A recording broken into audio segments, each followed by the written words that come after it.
What's up, everyone? It's Wednesday, January 29th, 2020. We're here in the heart of Times Square. I'm Paul Wontorek. I'm Beth Stevens. And we're joined by Caitlin Moynihan. Hello. And her jazz hands. Yeah. Hey, Beth. Hey, Paul. Who's here today? Thomas Schumacher is Yes. here. The big kahuna is here from Disney Theatricals.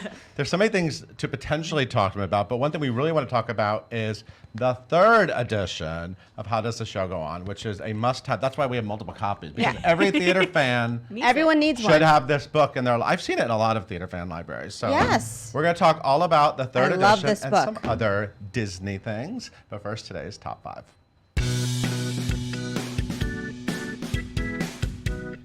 This world premiere is officially happening and going to have audiences saying, if you're a bird, I'm a bird. That must be a quote. That must be a quote. We've been talking about this for a long time. We're talking about the Notebook musical Ingrid Michaelson has been working on, and now we have a premiere, theater, and dates. Are you ready? Are you ready? Chicago Shakespeare Theater. It's going to be directed by Tony nominee Michael Greif, and it will run from September 22nd through November 8th. So, Chicago, here we come. Cool. It has music and lyrics by Ingrid Michaelson and a book by Becca Brunstetter, who is known for her play The Cake, but also for the TV show This Is Us. Right. Right. I have some There you secret go. information. It's really good. Oh. I saw it at Vassar College, and it was Yes, so, it did was have a so reading. good at theaters. You know, what's it called? Powerhouse Theater? Yeah, Yes. Powerhouse. It's so good the way that they did it. It's like, it's interesting. It's really It's not a secret well-crafted. anymore. I'm excited. I'm excited to go see it and cry. And we got official start date for this new musical. You're speaking of Trevor, which is an off-Broadway musical based on the Oscar-winning short film by James Lacine. And of course, it started the whole Trevor project, which Yes. is why a lot of people know Trevor. And this is a musical that Mark Bruni is directing and Joshua Prince is choreographing. And they work together on Beautiful. Yes, see that? That worked out well. So they're good together. It's about a 13-year-old boy named Trevor, a force of nature with a vivid imagination as he deals with becoming a teenager and navigating his identity. It's supposed to be fantastic. It's starting April 7th at Stage 42 on 42nd Street, and it opens April 11th. Guys, I really hope we get it. Oh. All right. Another lyric. All right, let's break this down. We're talking about, obviously, a chorus line, if you Yeah. didn't catch that. Antonio Banderas, who's now an Oscar nominee for Pain and Glory, Which is good. which is good. Almodovar. So good. Poof. So he opened a theater company in his hometown in Spain, which we didn't get to go to yet. know. I'm waiting. In Malaga. And their first production was a Spanish language chorus line. And Antonio, I'll call him Antonio because we're friends. He's in it. Zach. As Zach. Yeah. Yes, and he also directed it, and he wants to bring it to New York. And he said this on television, so it must be happening. And I'm ready, Antonio. 'cause That'd we're be close. so interesting to see it in another language on Broadway. I mean, I'm into it. We would still know every word, no? I know. Yeah, we would. Literally in our heads, it would be in English. But yeah, that's cool. Yeah. These Usnavis are going to unite at the Oscars. Yeah, so the 92nd Annual Academy Awards are happening. Of course, February 9th, it's coming up at 8 p.m. at the Dolby Theater in LA, but you're going to watch it on TV probably. Maybe some of you are going. And live tweet it. Sure, go on. So obviously the In the Heights film is coming out this summer. We're super excited about this. So Lin-Manuel Miranda and Anthony Ramos, who is playing Usnavi, of course Lin's role from Broadway, in the film, will be presenting together. I love this. Are they going to rap? Are they going to do, lights up, bancada, like I sound hope so. editing I hope or so. whatever it is? Yeah, and that's all we really know. Although, of course, Cynthia Erivo will also be there because she's nominated, and she might go EGOT if she wins. And she is also presenting, and Scarlett Johansson and Jonathan Pryce, Adam Driver, a lot of Broadway adjacent stars, and we're super excited. And this TV show is getting the Hedwig makeover. Speaking of Broadway adjacent, Yeah. I'm just trying to go with you. Riverdale, the very popular show with showrunner Roberto Aguirre-Sacasa, who, of course, worked on Spider-Man and wrote a lot of plays before he became TV's hitmaker, is going to pay tribute to the cult hit musical, I'm going to say it in the original German, Hedwig and the Angry Inch, this season, and that episode will air on April 8th at 8 o'clock. So They do this did every Carrie. year. They did Carrie. They did Heathers. Heathers. Right, and Heathers. Right. But now they're doing Hedwig. You know who else is doing Hedwig? Yes, I do. Matt Roden. Matt Roden, who does all of our red carpet challenges. He's currently playing Hedwig in Milwaukee Rep. That's right. And I think he opens this weekend. So, that's right. So he's he walking started around. last night. I saw photos. It's amazing. Google it. I will Google that. I'm going to get on that. Okay. Thank you so much, Beth. Thank you. Hey, Caitlin, why don't you tell everyone about today's guest? Yes.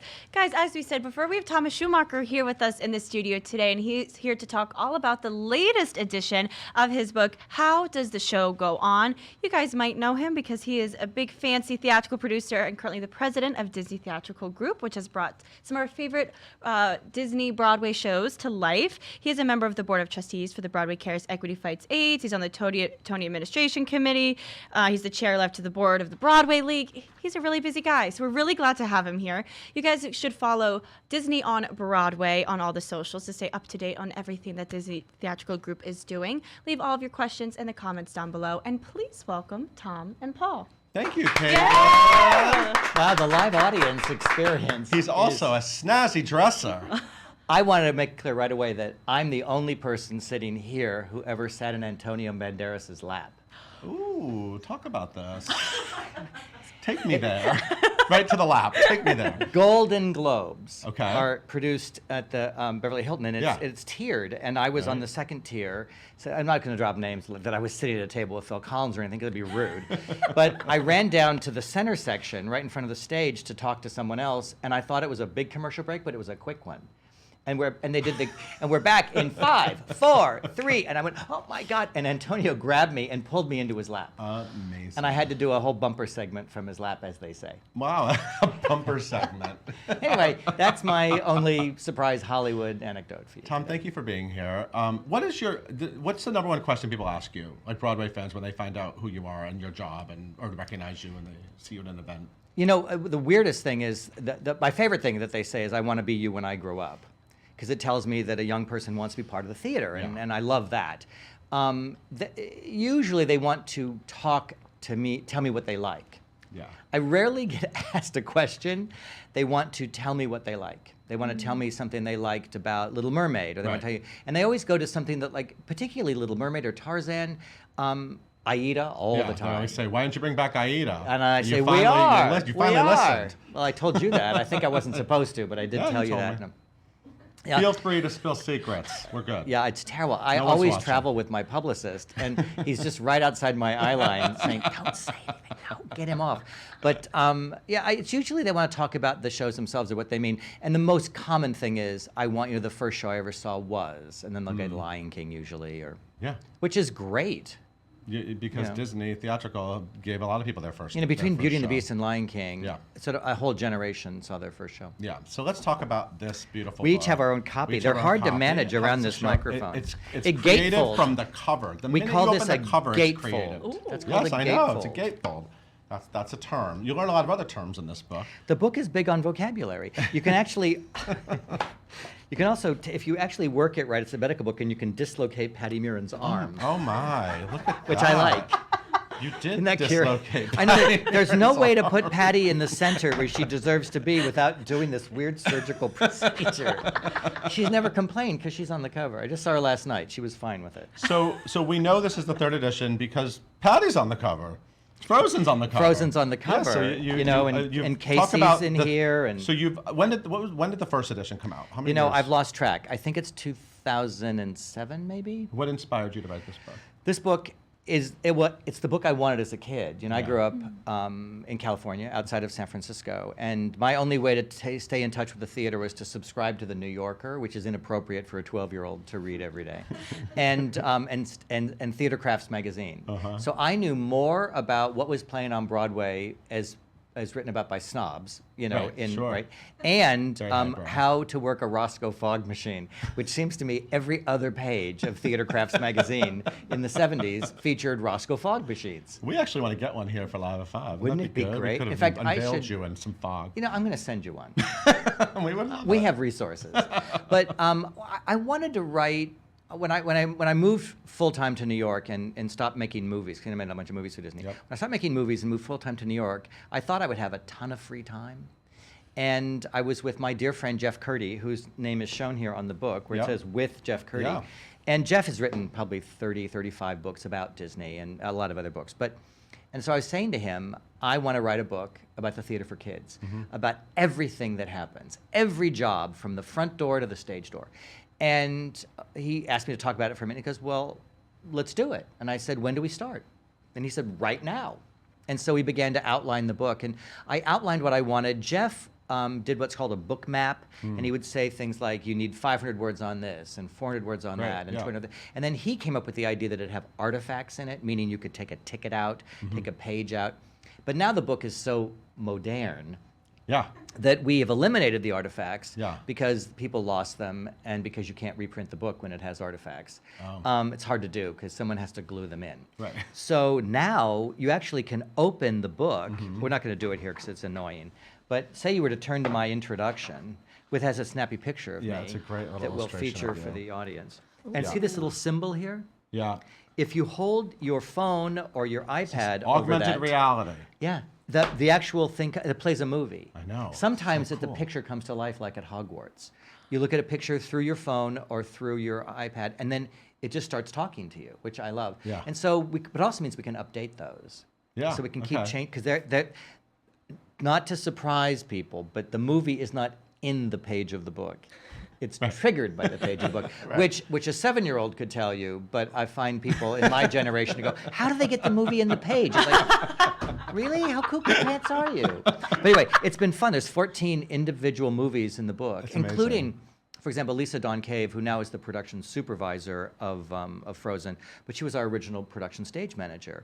And I think it's fantastic. If you're a kid growing up somewhere thinking, I don't know what I would ever do in the theater, you can watch Lisa Dawn actually call a segment of the cues from Frozen. She's the #1 person in charge. To look at her and say, wow, she's the one who runs the whole darn thing, that's fantastic. Yeah. So it gives lots of views into jobs people might not know even exist, things that we take. For example, the hairpiece you're wearing today.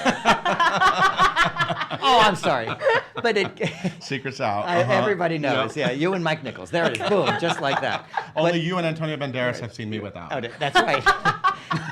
But the fact that you could be thinking, I live in the Bronx and I'm going to work in one of those wig shops or beauty parlors on Fordham Road, or I could do Broadway. Right? The fact that, what does a prop man do? What does the wardrobe department do? What's an usher? What's a ticket? How does this whole thing work?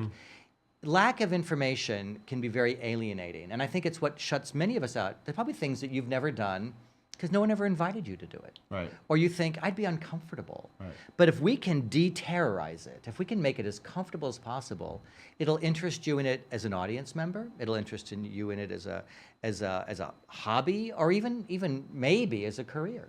In your job, you get to kind of dabble in all these worlds because you get to sort of see how, you get to work with all these people.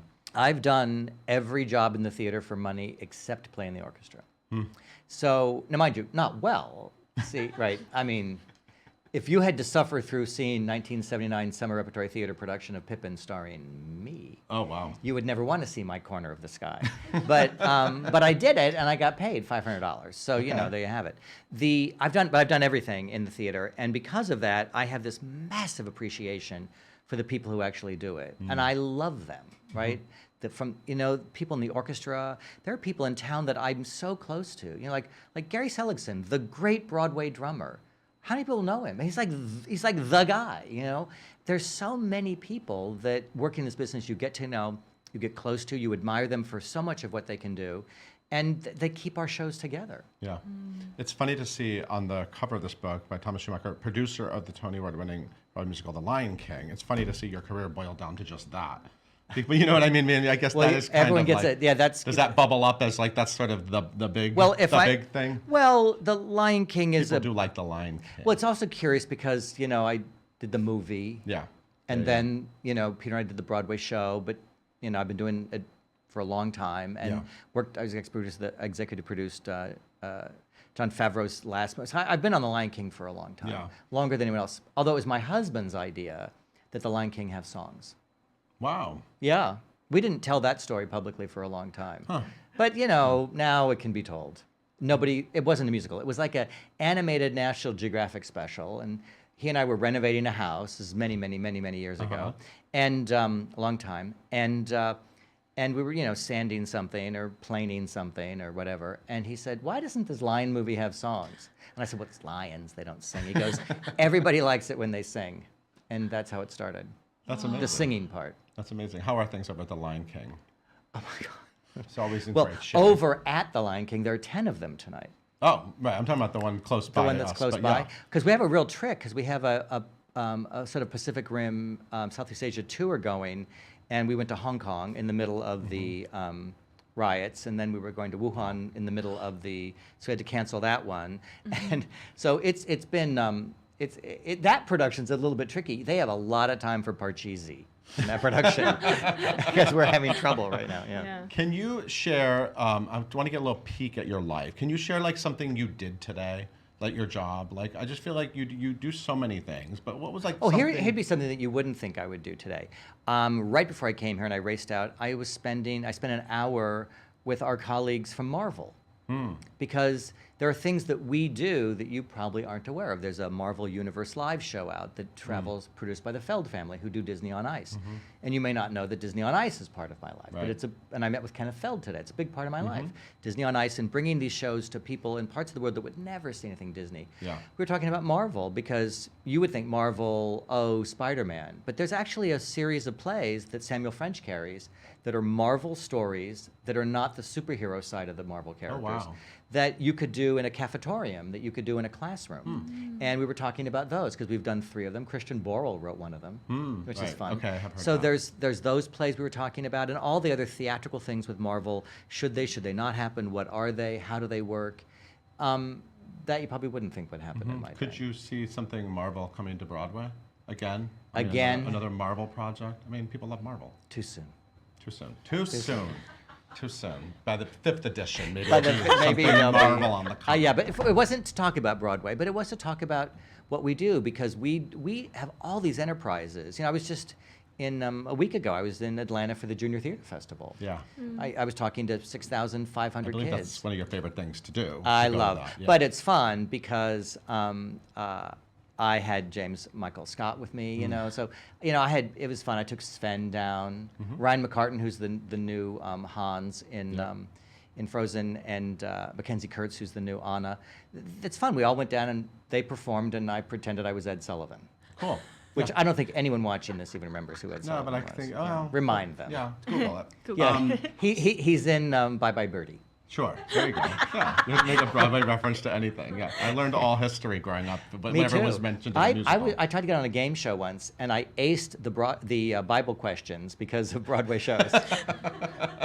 Thank you, Andrew Lloyd Webber and Stephen Schwartz. There you have it. So Frozen, let's see, we got some new cast members, as Yeah, you mentioned. new cast coming to Frozen very Casey Levy soon. and Patty Murin are They're on the countdown. They're departing. Yeah, That's it's a big sad. Isn't it thing. sad to lose Well, actors? I except mean, it's that- part of the world. That Well, it's we- how that it we works. live But also, as we were, I was with them both last night, and you leave the show, but you don't leave the Disney family, Yeah. because now I rope them in for Disney cruises and singing in Epcot like we're doing this week with people. And Ashley Brown and Josh Strickland are off in Tokyo this week singing Wow. at something. Mary So, Poppins and Tarzan. yeah, you Yeah. don't get to leave.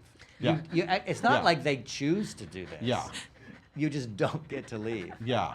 I don't like to lie on camera. I just avoid things. But I will say, with all honesty, I've never heard anyone complain about working for Disney. People love to get a Disney job. I mean, you're really good. Your company's really good to these actors and these. Well, I think that crew you people know, the impetus comes from the simple fact of what we actually do this because we love it, and we're a little bit different than other people because we're an institution.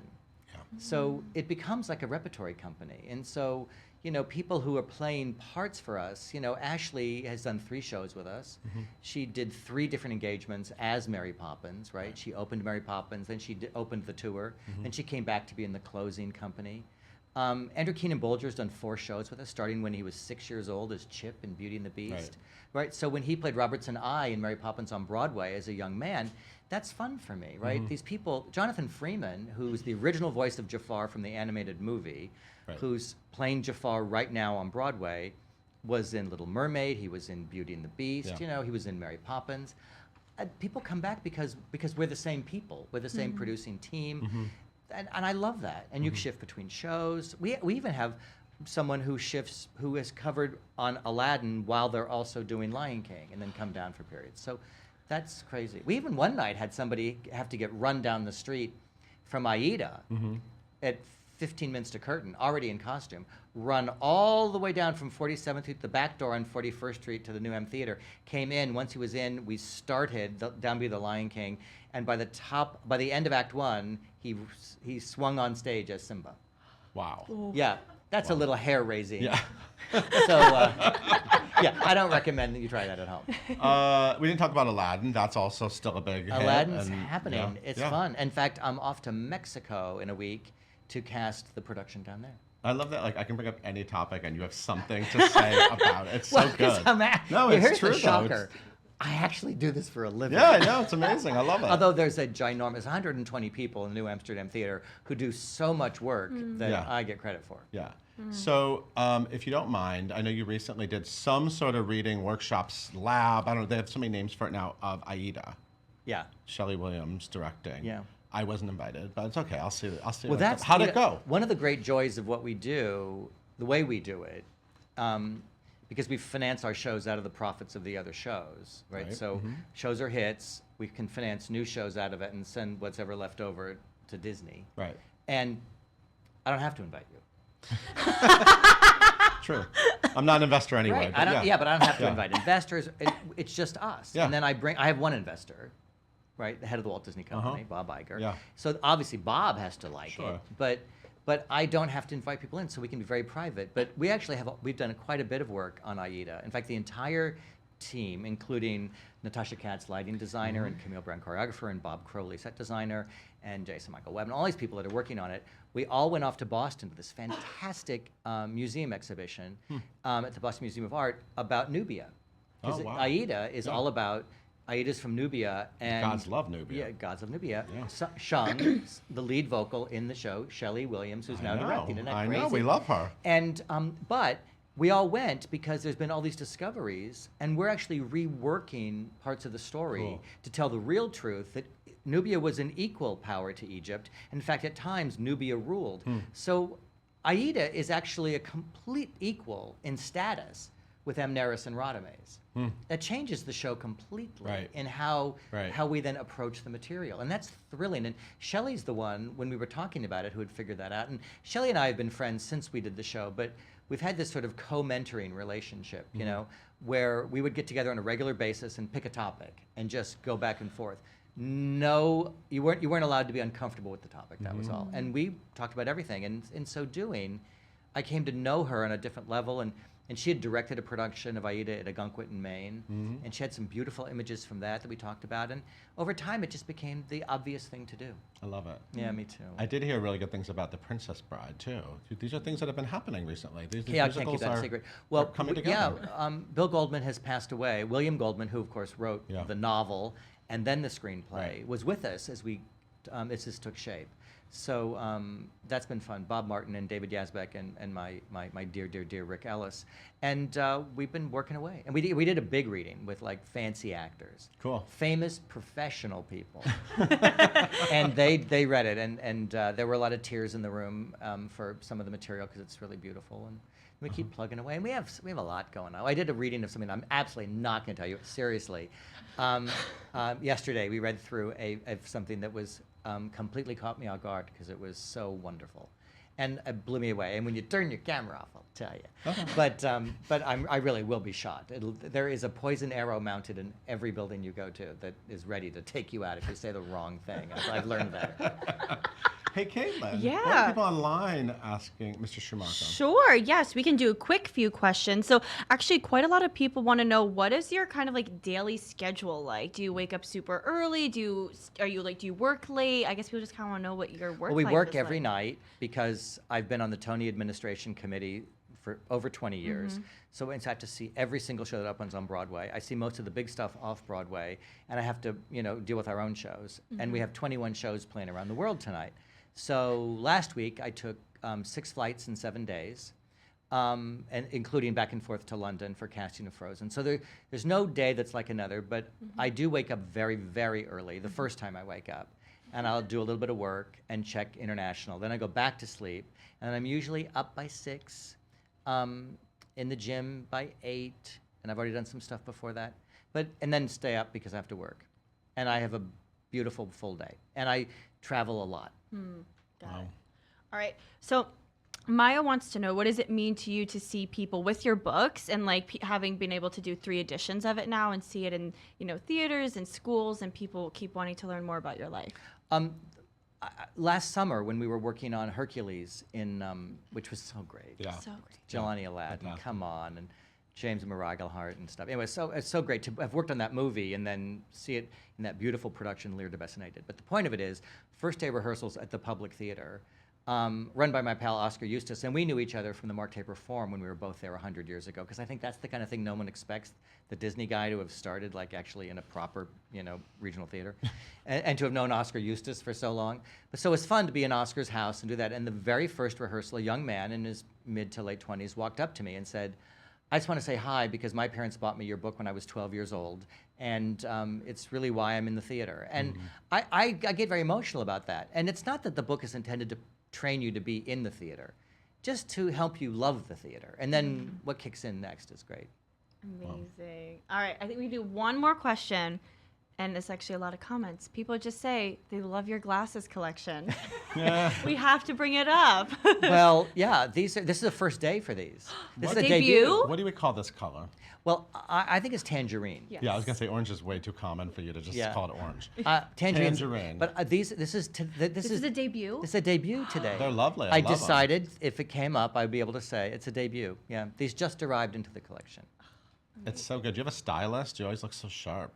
You're really thoughtful. I had an accident in these pants today. Want to hear about it?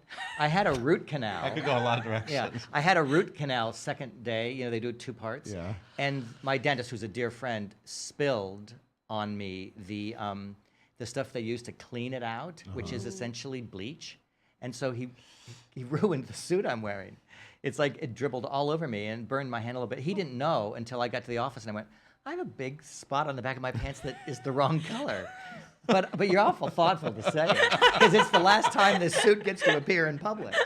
Because we're seated, so I knew I didn't have to go home and change. Amazing. I love that. Tom, thank you so much for coming in. No holds barred. Everybody, let's see. We got Lion King, we got Aladdin, we got Frozen, right? And then if you're in Tokyo, how many other you shows could all see over the Hunchback. world? You can go see so many things Disney tonight if you want to, or you can stay home and watch things this man has made, and get this book, and get the app, and do the augmented reality thing. Thanks. It's really cool. Yeah. Augmented reality didn't exist when the first edition came out. So World much. is moving so fast. It's faster than we can imagine. Thank you, Tom. You bet. Thanks. Appreciate it. Hey, Caitlin, why don't you take us out? Thank you guys so much for tuning in today. We are live at 5 every single weekday here on Facebook, and you can listen to us wherever you get your podcasts by searching for #live@5 and hitting that subscribe button. Be sure to tune in tomorrow and talk to Kyle Scatliff of To Kill a Mockingbird.